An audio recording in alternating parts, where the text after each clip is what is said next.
Oke, kita udah dapat email dari si sender, so mari kita baca. Let's go. Halo Kak, apa kabar? Sebelumnya kenalin ya, nama aku Mimi dan ini adalah nama yang sudah aku samarkan. Oke, hai Mimi. Tau gak sih Kak, akhir-akhir ini jadwalku tuh lagi padat banget dan akhirnya kesehatan aku tuh menurun. Aku ini penyanyi ya Kak.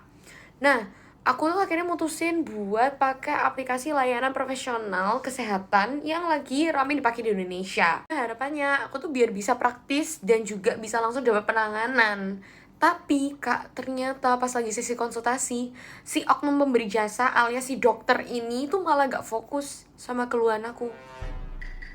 Begitu dia sadar siapa aku, dia malah tanya, "Kakaknya artis ya?" Lah, belum sempat aku jawab, dia malah lanjut minta di fallback Instagramnya.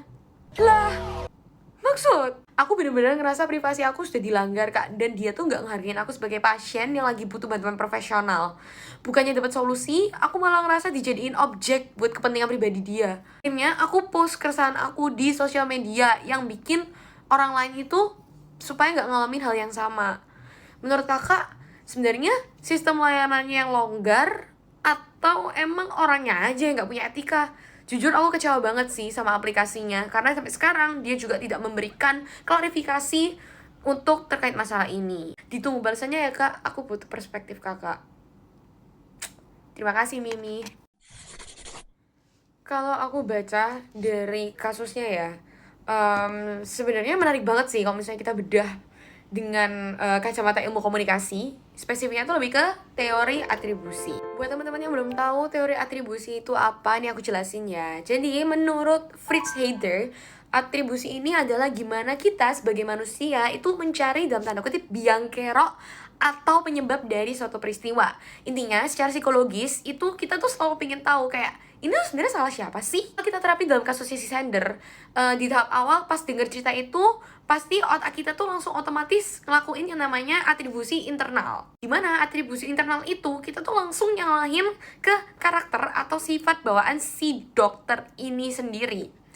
Kita malah mikir, wah ini orang emang genit, ini orang memang caper, ini orang memang gak punya etika aja, gak profesional.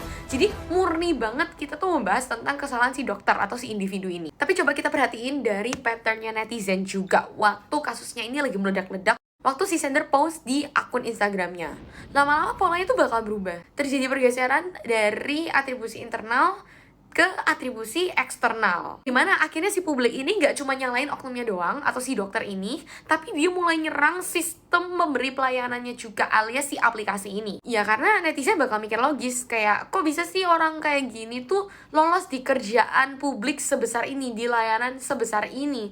Publik mulai mengatribusikan kesalahan ini ke kelemahan standar operating procedure-nya atau si SOP perusahaan. Belum lagi sampai hari ini pihak dari aplikasinya itu nggak memberikan informasi sama sekali, nggak memberikan klarifikasi sama sekali, malah mereka tuh bungkam tentang kasus ini.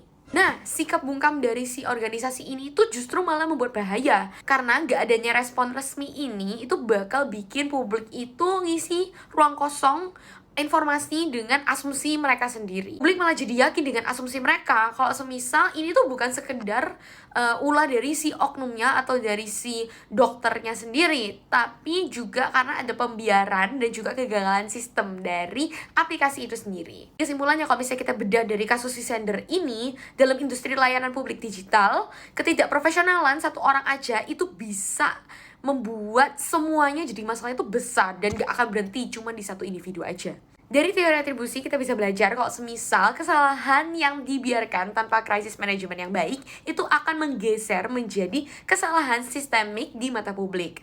Ujung-ujungnya itu akan memunculkan krisis kepercayaan yang parah terhadap ekosistem layanan tersebut. Dari situ kita perlu menjaga etika komunikasi dan juga privasi dari kalian. Gimana tentang kasus si sender ini? Komen ya.